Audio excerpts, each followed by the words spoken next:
नमस्कार,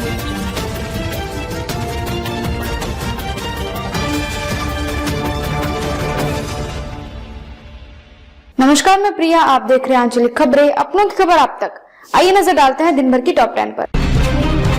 महंगाई का नया झटका, बिस्किट से लेकर मोबाइल टैरिफ तक होंगे महंगे। खाद्य महंगाई ने बिगाड़ा बजट, अनाज और तेल की कीमतों में भारी उछाल। आम लोगों को आयकर में राहत और कर्ज की किस्त कम होने की उम्मीद के बीच झटका लग सकता है।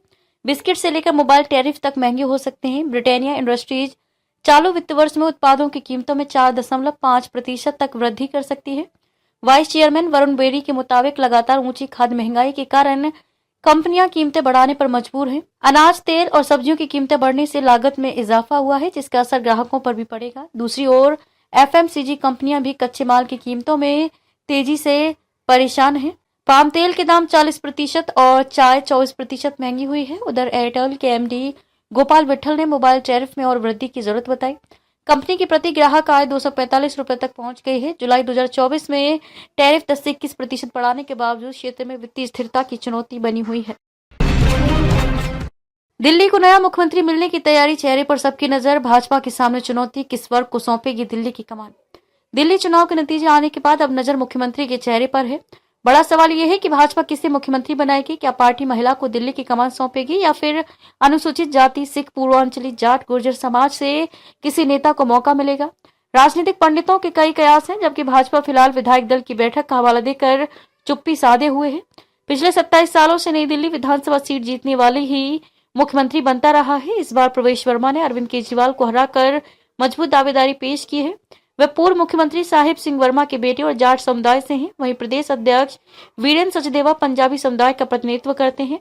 भाजपा एससी, सिख या पूर्वांचली समाज को मौका देकर राष्ट्रीय स्तर पर संदेश देना चाहती है। संतुलन साधने के लिए पार्टी उप मुख्यमंत्री पद का भी उपयोग कर सकती है। भारतीय सेना पर पाकिस्तानी गोलीबारी, मुंहतोड़ जवाब के बाद फायरिंग बंद। सीमा पर एक बार फिर तनाव बढ़ गया है। शनिवार को जम्मू कश्मीर के राजौरी जिले के केरी सेक्टर में पाकिस्तान सेना ने संघर्ष विराम का उल्लंघन करते हुए भारतीय गश्ती दल पर गोलीबारी की। भारतीय सेना ने तुरंत जवाबी कार्रवाई कर पाकिस्तानी फायरिंग को शांत कर दिया। अधिकारियों के मुताबिक घटना दोपहर करीब 12:30 बजे भारत गाला क्षेत्र में हुई, जहां भारतीय जवान नियमित गश्त कर रहे थे। अचानक पाकिस्तान की ओर से गोलियां चलनी शुरू हो गई। भारतीय जवानों ने मोर्चा संभालते हुए करारा जवाब दिया, जिसके बाद पाकिस्तानी सेना ने फायरिंग रोक दी। इलाके में घुसपैठ की आशंका को देखते हुए सुरक्षा बलों ने चौकसी बढ़ा दी है और अलर्ट जारी किया है। अधिकारियों का कहना है कि पाकिस्तान सेना अक्सर आतंकियों को सीमा पार कराने के लिए इस तरह की गोलीबारी करती है। हालात को देखते हुए सुरक्षा के कड़े इंतजाम किए गए हैं।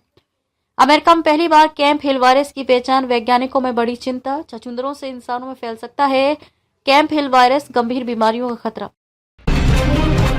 अमेरिका में पहली बार कैंप हिल वायरस की मौजूदगी ने भविष्य के खतरे की चेतावनी दी है। ये घातक वायरस छछूंदरों से इंसानों में फैल सकता है और हेनिपावायरस परिवार का सदस्य है, जिसमें निपाह जैसे खतरनाक वायरस भी शामिल हैं। न्यूयॉर्क विश्वविद्यालय और सिटी कॉलेज के वैज्ञानिकों ने इस वायरस की पुष्टि की है।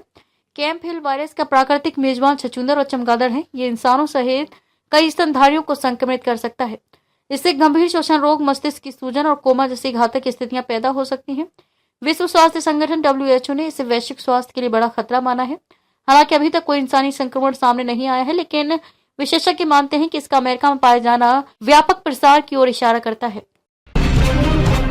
भोपाल में पहली बार ग्लोबल इन्वेस्टर समिट, विदेशी मेहमानों को चखाया जाएगा पारंपरिक स्वाद। भोपाल में पहली बार 24-25 फरवरी को ग्लोबल इन्वेस्टर समिट GIS आयोजित होगी। इसके लिए तैयारियां जोरों पर हैं। राष्ट्रीय मानव संग्रहालय में विदेशी मेहमानों को मध्य प्रदेश के पारंपरिक व्यंजनों का स्वाद चखाया जाएगा। 3 श्रेणियों VVIP, VIP, मीडिया और अन्य डेलीगेट्स के लिए अलग अलग डोम बनाए जा रहे हैं, जो आपस में इंटरकनेक्टेड होंगे। VVIP डोम में बैठकर भोजन की व्यवस्था होगी, जबकि अन्य डोम भी बुफे रहेगा। भारतीय, विदेशी, कॉन्टिनेंटल और ओरिएंटल व्यंजनों के साथ साथ प्रदेश के खास पारंपरिक व्यंजन जैसे दाल बाफला, दाल बाटी और नर्मदापुरम की मावा बाटी परोसी जाएगी।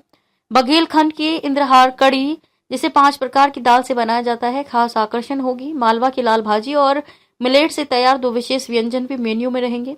125 लोगों की टीम 2 दिनों तक लंच तैयार करेगी, जबकि 200 कर्मचारी भोजन व्यवस्था और सर्विस संभालेंगे। राजस्थान में फोन टैपिंग विवाद से मचा सियासी तूफान, कैबिनेट मंत्री किरोड़ीलाल मीणा ने लगाया जासूसी का आरोप। राजस्थान में फोन टैपिंग विवाद ने सियासी हलचल मचा दी है। कैबिनेट मंत्री किरोड़ीलाल मीणा ने सरकार पर उनकी जासूसी का आरोप लगाया है। जिससे विधानसभा में हंगामा हुआ। कांग्रेस ने मुख्यमंत्री भजनलाल शर्मा से इस्तीफे की मांग की, जबकि ये मुद्दा पहले कांग्रेस सरकार में भी उठा था। 2021 में सचिन पायलट बगावत के दौरान कांग्रेस पर फोन टैपिंग के आरोप लगे थे।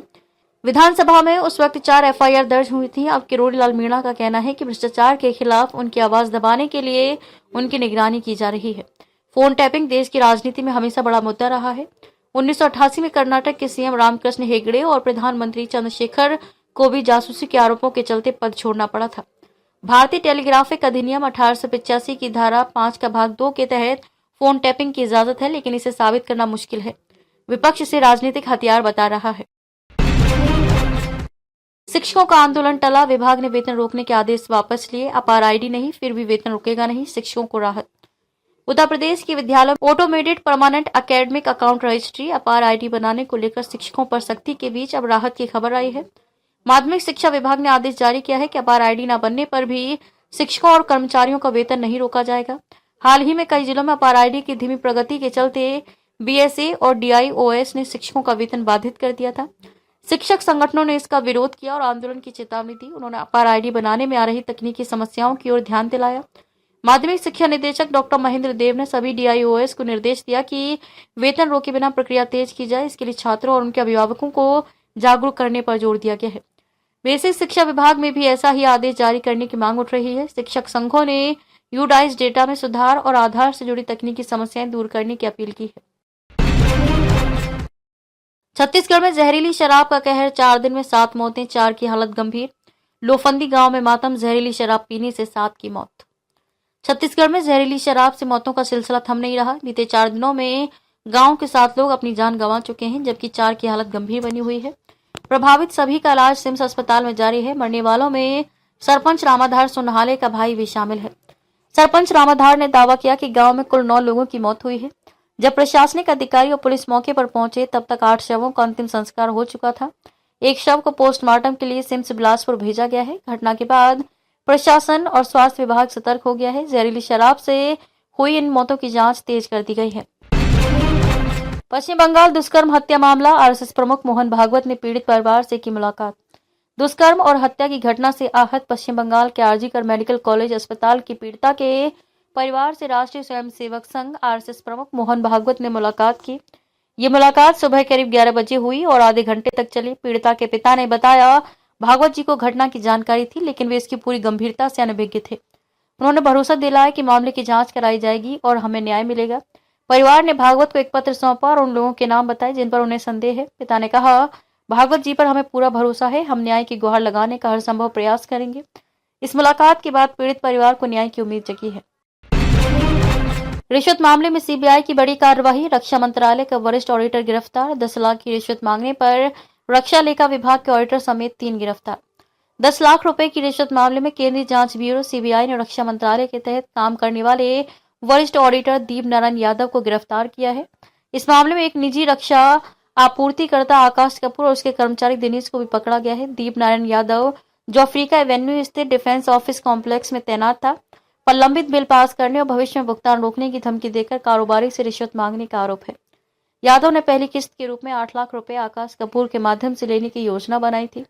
कारोबारी ने सीबीआई को इसकी सूचना दी। कार्यवाही के दौरान दिनेश को रिश्वत की रकम लेते हुए रंगे हाथ पकड़ा गया। पूछताछ में दिनेश और कपूर ने वरिष्ठ ऑडिटर यादव का नाम उजागर किया। इसके बाद सीबीआई ने भी उसे गिरफ्तार कर लिया है और मामले की जांच अभी जारी है। अब तक के लिए बस इतना ही। देखते रहिए आंचलिक खबरें, अपनों की खबर आप तक।